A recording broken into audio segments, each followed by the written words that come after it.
The Last Ride, a deep dive into a shocking unsolved mystery. These two young men disappear off the face of the earth, and the last person to see them live was this sheriff's deputy. His stories were so unbelievable. Listen to the Last Ride podcast, part of the NPR network. Support for this show comes from Alpine Bank. 50 years young, 20 years green. Proud to support Parched from Colorado Public Radio. Learn more about Alpine Bank's history of community service and its green team at alpinebank.com. Ladies and gentlemen, welcome back to the Big Elvis Show. Well, how you doing in Las Vegas? The piano bar in this Las Vegas Strip casino is packed with people from all over the world. They're singing and dancing along with an Elvis impersonator. His real name is Pete Valley. Ladies, come on over here. Give us your name, where you're from. Alicia, and I'm from Lubbock, Texas. She's from Lubbock. And I'm Anna, and I'm from Lubbock, Texas. Oh, two Lubbock Texans, we love it. So let's get this show on the road, baby. Let's do it. Pete's not just known as Elvis. He's Big Elvis. That's because he's a big guy. Once he weighed over 900 pounds. He's channeling Elvis's glitzy, over-the-top Vegas era with bushy sideburns, purple-tinted glasses, and a silky outfit. Pete's been performing songs like Viva Las Vegas on the Strip for 25 years.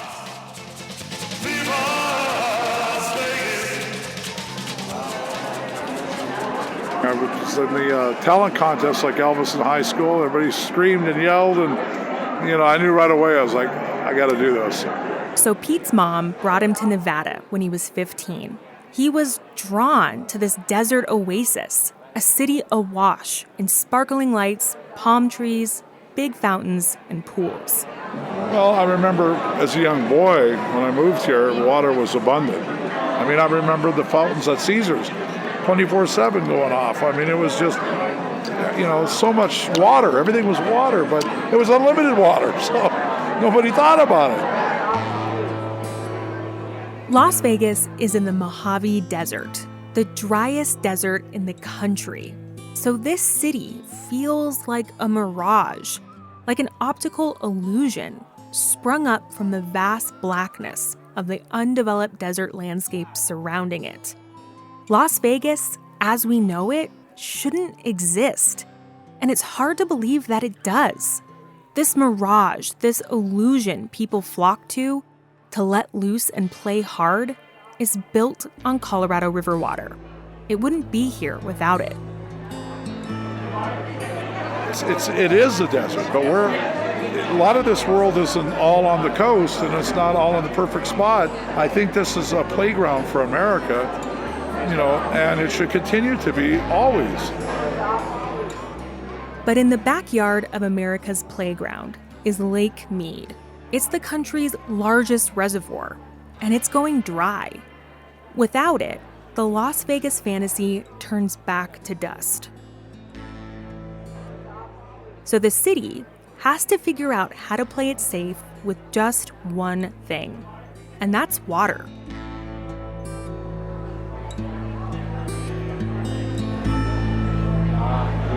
Vegas is excess. Everything from food to gambling to whatever, nightlife, it's all excess. So they figure we're doing everything in excess, including wasting water. But that is just not certainly the case here, right? We're not wasting water. As a matter of fact, we're on top of it. And that's why we're in Las Vegas. We're here to learn how and why this desert fantasy land wants to be the shining example of a city that can use less Colorado River water. From CPR News, this is Parched, a podcast about people who rely on the river that shaped the West and have ideas to save it. I'm Michael Elizabeth Sakis. On this episode, I want to learn what Nevada is doing to cut down on guzzling water and why other states might follow their lead. So, to start, I went on the hunt for the state's most wanted water nemesis, thirsty grass lawns. This early in the morning, the warm rays of the rising desert sun are slowly starting to light up the sky over these houses. You might not think of suburban neighborhoods when you imagine Las Vegas, but more than 2 million people live in the county, which, despite being in the desert, has homes with emerald lawns gleaming with sprinkler water. This home has a very nice lawn. A lot more grass in this neighborhood, but again, pretty small lawns. So just kind of like squares of grass framed by a lot of rocks and deserty bushes and trees. I'm driving behind a cop car, or what looks like a cop car. The vehicle has a badge on the side, and instead of the common police slogan, to protect and serve, it says to protect and conserve. The car is white with blue cartoon-like waves. At the top is a bar of flashing lights.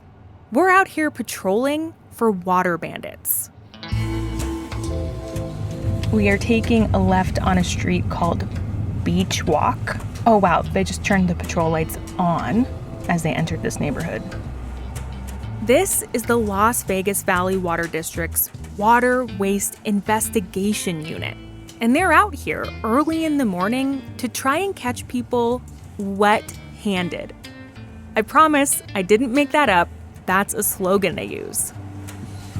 Okay, the patrol car is pulling over again. We see some sprinklers on the left. I'm gonna jump out of the car and take a look and see if there's any leaks, if anything is flowing out onto the sidewalk, if they're allowed to be watering right now, and if any of that water flows into the road. Cameron Donnarumma gets out of the patrol car. He's a skinny guy in his early 30s with a serious face.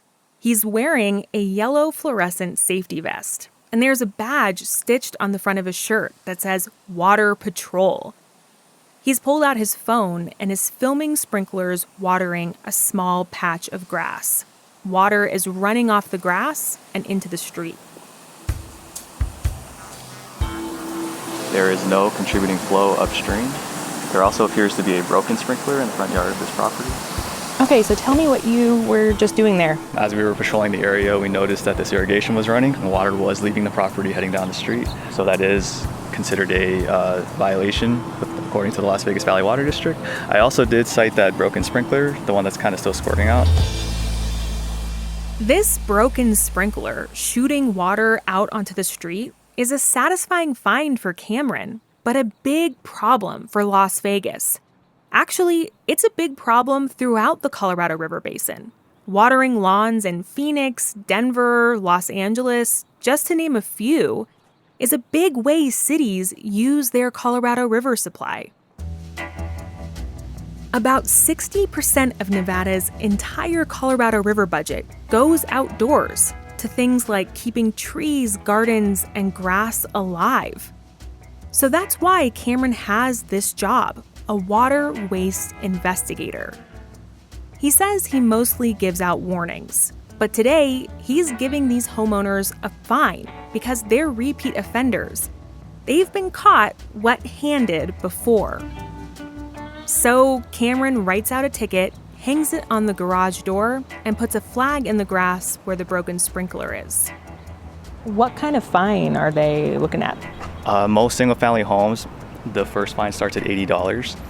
If we return and we notice that the violation has not been corrected, that $80 fine will become $160. It doubles, and so on. It will keep doubling until the issue is corrected. This is how big a deal it is in southern Nevada to waste water on suburban lawns. There are water waste investigators handing out tickets for broken sprinklers. That can be hundreds of dollars.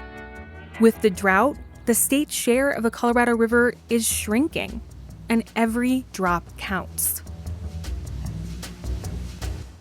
Cameron has lived in Las Vegas most of his life, and he says this job makes him feel like he's making a difference for his community. He's helping to save what he calls its most precious resource, It's water. It's on my mind a lot, actually, even on my days off when I walk past and I'm like, hey, those guys aren't supposed to be watering today.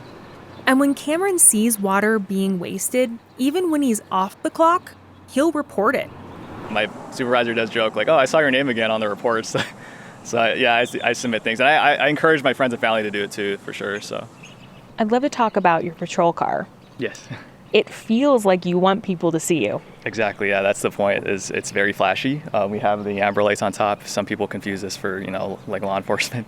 The idea is to catch people's attention. We take that opportunity to educate them. This is very necessary. This is important. With climate change, with Lake Mead lowering, this is necessary. When maybe someone doesn't understand the severity of the situation when it comes to Colorado River water resources here in Nevada and Las Vegas, what do you tell them to help them understand why conserving is so important? It's kind of surprising. A lot of people here don't actually realize how much, water irrigation uses. And a lot of people tell me, oh, I take fast showers and, I save a lot of water indoors. And I say, that's great. Keep up what you're doing. But at the same time, the outdoor irrigation is the main focus here. Once it goes down the street and evaporates, that's water that's lost forever. Policing water usage is one of the steps Vegas is taking to make up for the decades when it encouraged people to come here without worrying about running out of water. Dotting the desert with lush East Coast-style lawns meant the American dream was alive out west. In Las Vegas, developers built neighborhoods to sell people the desert oasis fantasy, where it's hot and sunny all year round and front yards are still covered in thirsty Kentucky bluegrass. One of the very first master plan communities in Las Vegas is a place called Desert Shores. There's more for you at Desert Shores. Desert Shores Apartments with free membership in the beach club, sandy beach, swimming lagoon, boating, even fishing. A lifestyle that's like a long vacation. Desert Shores Apartments, where there's more for you. More fun, more beauty, more everything. In Desert Shores, the streets are named Summer Lake Drive, Dolphin Bay, Sunset Cove. There are 4 human-made lakes, which cover about 60 acres, filled with Colorado River water. And each home came with a green lawn. Desert Shores was built at a time when Nevada's cup runneth over. Just a few years prior, in 1983, water ran down the spillways of Hoover Dam because there was too much water in Lake Mead. When Desert Shores was built, fewer than 700,000 people lived in Clark County, where Las Vegas is. That number is now close to 2.3 million. My name is Jean Zai. I'm a Chicago transplant to Las Vegas. Jean lives in Desert Shores. She's in a bright pink tank top, standing in the shade of the tree in her front yard as she drinks a bottle of water. In 2015, I moved to this beautiful house. I saved money for many, many, many years to be able to come and live here, and I've loved it here ever since. The homes on Jean's quiet Desert Shores street have Spanish-style roof tiles, and each front yard is a little different. Some are rocks and desert plants, others are bright green, fake with plastic artificial turf. These homeowners have gone along with the city's push to use less water, but Jean's front yard stands out, defiant with grass. Growing up in Chicago, everybody had a lawn. One of my prized possessions when I bought this house is my lawnmower. It's that pride of ownership. When I look at this house and it has the lawn, it means home to me. But Jean moved to Las Vegas 15 years into the mega drought, and by then, the state had already put a target on grass lawns. It was against the law for new homes to have grass in the front yard, and Jean could get paid with the Cash for Grass program to replace her lawn with rocks, artificial turf, and desert plants. There's got to be something more to it than take out your grass, and it's ugly, quite frankly. I mean, cactuses are not cute. That's why they're in the desert. Setting aside whether cactuses are cute, It's true that keeping grass alive in the Mojave Desert is one of Nevada's biggest Colorado River problems, and every drop is needed to keep up with population growth. On top of that, Nevada's already very small Colorado River budget is getting cut, so Las Vegas has had to rein itself in. That's why this area is ahead of most others in the Southwest when it comes to water conservation.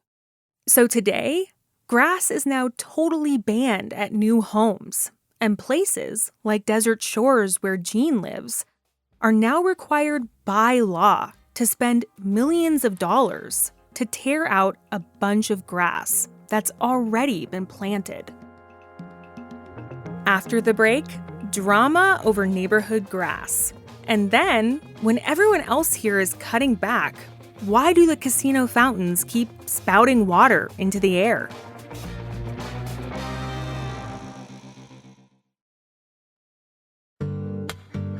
Hey, it's Michael. Thanks for listening to Parched. I have another show I know you'll love.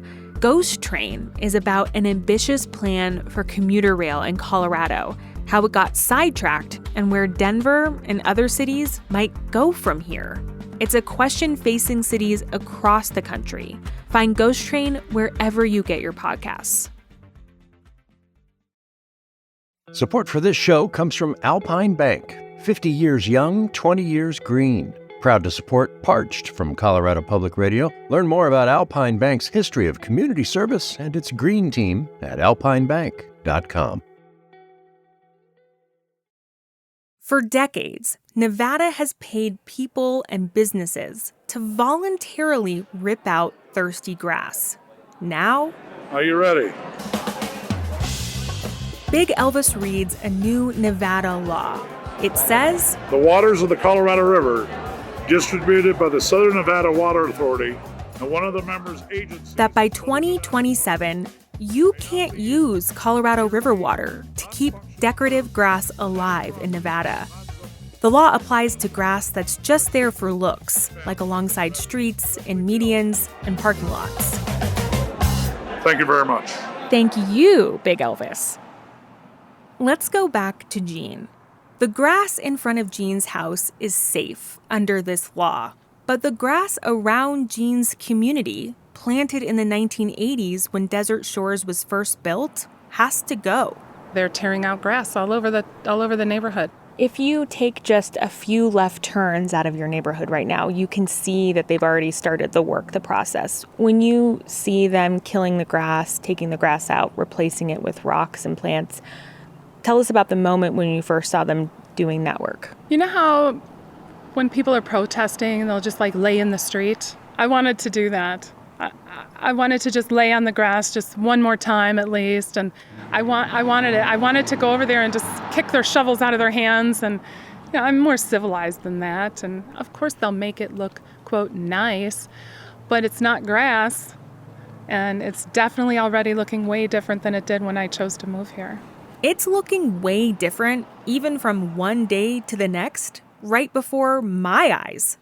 Just a few streets away from Jean's house, a landscaping crew is dumping a truckload of rocks on a patch of dirt. Curtis Hyde is a manager with Par 3 Landscaping. He hops out of his truck to talk to me. He's wearing sunglasses and a pair of bright blue sneakers that almost match his blue shirt. So 3 weeks ago, that was all beautiful grass, and now it's we've turned off the water, and it's all brown. And the area we're walking now was grass, and now it's all beautifully landscaped with plant material and rock mulch cover instead of grass. Curtis knows all these plants by name. He studied botany in college. He uses that knowledge for his landscaping career here in Nevada, where he grew up. So you've been in landscaping for 30 years. I have, yeah. And if you count back when I was mowing lawns when I was 8, it was probably more like 45. Desert Shores was new 30 years ago, when grass was the norm and it was everywhere. Do you ever think about how much grass you've removed and how much water that might be saving the city? Yeah, I mean, I know our company has removed over 500 acres of turf. And so if each square foot takes 10 feet of water to grow grass, you're talking huge amounts of water. And if Vegas can do it in a very harsh and dry climate of the Mojave Desert, you can certainly do it in the Rockies and in the Great Basin areas. This is exactly what I was hoping to talk to you about, because this is your job. You are here right now pulling up grass, killing grass, and replacing it with gravel and desert plants and trees and some artificial turf. How does that make you feel? The West is a popular place to move to and live, and we have a growing population with a resource that's either shrinking or at very best, remaining static. And so I would encourage people to come and visit Las Vegas and just kind of pick our brains, talk to landscapers, talk to the people who manage the water here, say, how have you done it? Other cities might follow Las Vegas's lead. For the first time ever, 30 water agencies, which supply water from Denver to San Diego, have committed to removing 30% of non-functional grass. The agreement doesn't include anything binding, and it doesn't go as far as Nevada does. Nevada is still the only state that has banned watering non-functional grass lawns with Colorado River water. Still, some cities across the Colorado River Basin are realizing that they can do more to save water at a time when every drop counts. But Vegas's experience shows the longer they wait, the more expensive it'll be if they do eventually decide to outlaw lawns. Since the 1990s, when Nevada first started its Cash for Grass program, the Water Authority has paid people and businesses close to $300 million to rip out grass. Southern Nevada also restricts when and how grass that's left can be watered, and they educate homeowners on the rules. And Vegas is a city that knows entertainment, so the PSAs don't disappoint. Reality check! Vegas is enforcing waterways big time. No watering on Sundays, or between 11 a.m. and 7 p.m. You could walk by 10 homeowners and ask them if you can water on Sunday, and they'd all say, "Oh no, you'll get a letter in the mail." Desert Shores hired Curtis to rip out decorative grass. That'll cost the community more than $4 million. And every homeowner here, including Jean, will likely have to pay $1,600 to help cover the cost. There's certainly been some animated board meetings and some people that have been very frustrated. Curtis went to a Desert Shores town hall in July 2022. It was about the grass removal project. People were yelling out, and, "Why do we have to do this or that or the other?" James, can you please quiet down for a moment? This town hall is for all of the homeowners, everybody that's here. That HOA person is pleading with people to keep down the ruckus, but they won't back down about the disappearing grass. Turns out, Jean was one of the ruckus causers. There were so many people booing and hissing and yelling things out that I felt absolutely comfortable saying my piece. I do think that we could all in society do more to reduce waste, but telling me to take out my grass is not the answer. Look, this whole time we're talking about water in Las Vegas. And you might be thinking, suburban grass? What about the famous downtown Las Vegas Strip? The casinos, the pools and fake Venetian canal, the frickin' Bellagio fountain. You know, that famous scene from Ocean's 11.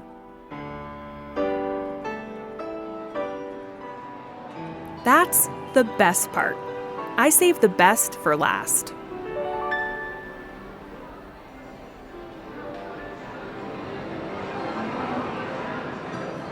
I just got done checking into the Excalibur. It's the giant castle-shaped hotel on the Las Vegas Strip. And I'm walking through the casino, and right now there are so many things that are trying to grab my attention with the lights and sounds of the slot machines. But what I'm really excited to see is my hotel bathroom.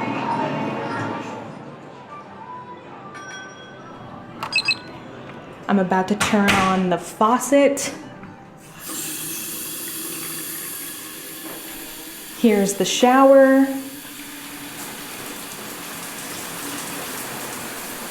And I'm flushing the toilet.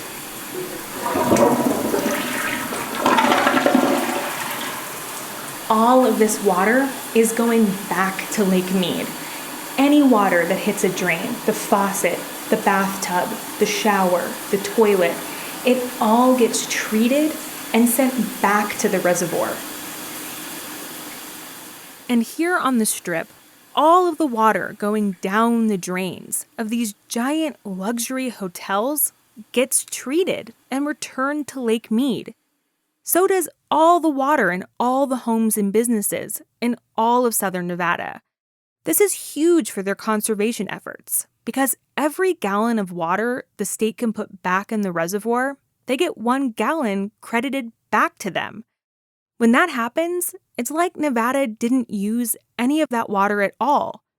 Recycling water allows the state to stretch its small Colorado River budget. That water that goes to lawns, it just evaporates. The Strip is pretty busy right now, more crowded than I remember it being when I came here as a kid. The sun is still up, but people are already in party mode. One guy takes a long sip from a frozen margarita that hangs around his neck. I get stuck in a throng that's gathered around someone dressed as Mickey Mouse. A showgirl winks at me, calls me sexy, and asks if I'd like to take a photo. For a tip, of course. But I'm not focused on any of that. Instead, I'm staring at the ground. Before every casino is a stretch of lush green grass. But it's like everything else on the Strip. The fake Elvises, the fake Venetian Canal, the fake boobs. This grass is fake, plastic AstroTurf. There's pretty much no real grass left on the Strip, and the hotels use only about 7% of the state's Colorado River budget. But the Strip isn't totally free of fault. The second biggest use of water in the state are the giant evaporative air conditioning systems that the hotels use in the blistering desert heat. But starting this summer, Southern Nevada has banned evaporative cooling for new commercial and industrial buildings. But what about those big fountains, like the giant, iconic fountain outside of the Bellagio Hotel? Dozens of tall chutes of water are dancing to the song My Heart Will Go On by Celine Dion.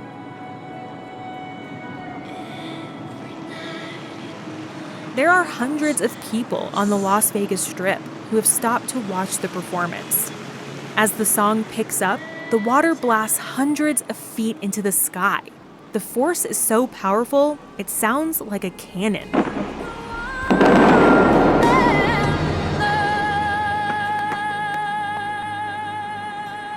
So how does something like this exist in the desert? In the shadows behind the fountain, Victoria Rios pushes open a large, heavy door. She has short, spiky hair and wears thin glasses. A large set of keys jangle loudly on her belt as she says something into her walkie-talkie. She's the facilities manager at the Bellagio Fountain. I've been at Bellagio since construction, and I've been at the company for 33 years. Okay, so you've been with the company since construction, so you actually got to witness the fountain being built. I did. The door opens into the back hallways of the hotel, fluorescent and linoleum and narrow. I follow Victoria through a series of labyrinth turns. I stay close because if I get separated, I don't have a hope of retracing my steps.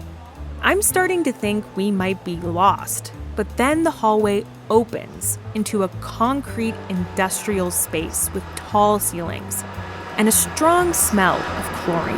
You will soon see as we come around the corner why we call it the Bat Cave, because we have our boat dock, and when we come and go from our lake, it's a little hidden when you're looking at Bellagio. There's a winged Batman logo painted on the tall cement walls.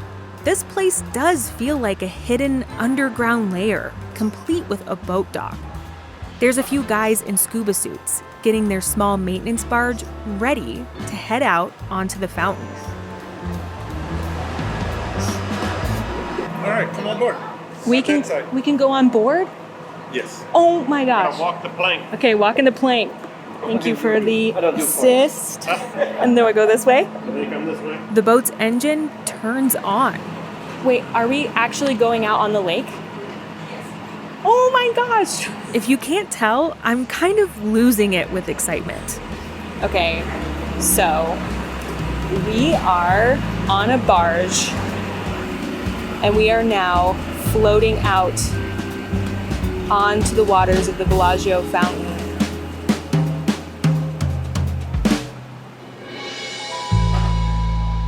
I remember when the Bellagio fountain was being built. Las Vegas was my family's thing. We'd vacation here every couple of years. My siblings and I would hit the amusement park at Circus Circus, and my parents would do a little gambling, but they'd mostly hang out with us and have fun.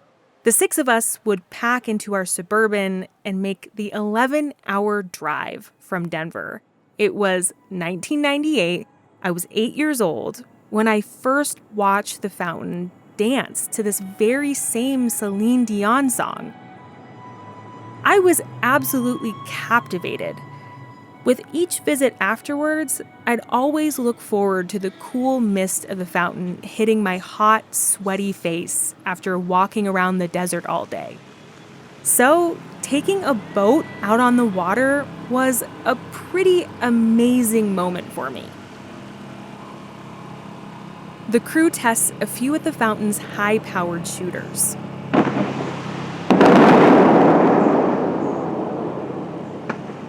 Before this was the Bellagio Hotel, there was actually a golf course here. So when I look at all this water, I might think it comes from the Colorado River. But what's the truth there? It's coming from the well that is here that the golf course was built on. Did you catch that? The Bellagio fountain does not use Colorado River water. It uses well water pulled from an aquifer that's under the Las Vegas Strip. Actually, many of the famous fountains on the Strip pull from the same underground water source. This is one part of the Las Vegas fantasy that doesn't rely on the Colorado River. Guillermo Flores is one of the scuba divers on the barge. I only recently learned that the Bellagio doesn't use Colorado River water. Do you ever hear that from people wondering where the water comes from for this fountain? I do make them aware that we use less water than, say, a golf course. Yes, water does. We do throw it up in the air and it does evaporate, but we're constantly recycling the water. It's just like your own water for your own pool. This is water from a well.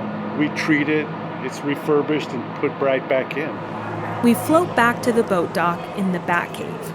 And all that background noise you're hearing is the hum of the on-site water recycling and treatment system. This water is too salty to drink. And now, all new fountains are banned in southern Nevada. So, the Bellagio fountain is not taking away from Nevada's Colorado River supply. It's not the problem. It's hard for homeowner Gene Zai to believe, but thirsty Midwest-style lawns are a much bigger problem for many cities in the West. Las Vegas itself is a gamble, a city in the driest desert in the country. But, as Big Elvis puts it, there's a lot of bets and gambles going on here, but the house this time is saying, okay, we have to win this one. We have to win the gamble with water. And you know what? The house is doing what the house has always done. They're trying to win, and they're going to win this. Big Elvis is proud of what Las Vegas has done. The Vegas residents are uniting and saying, hey, we'll go along with this. We need water here. This is our city. And this is the city not just for us, but for the world to come and enjoy. So we're doing everything possible, most definitely. Las Vegas is a fantasy built on Colorado River water. But remember, That's also true for Denver, Los Angeles, Phoenix, just to name a few cities who also use the river for big pools and to grow tropical yard plants with green, lush lawns. But out of all of them, it's Las Vegas who has broken this illusion. They've been forced to confront reality and take the hard and painful steps to embrace the desert a little more, to adapt their city to a West with less water. That means change. It means this desert oasis is less lush as big fountains, pools, and grass become relics of the past. This place looks different now. But like Big Elvis says, those changes mean Las Vegas is here to stay.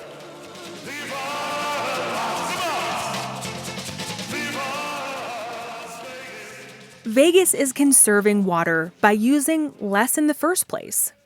But what if there was a way to keep lawns and fountains without using more water? 24% of your water consumption is flushing water down the toilet. 24% of potable water we're throwing away. All of us here are throwing away that every day. That's next time on Parched.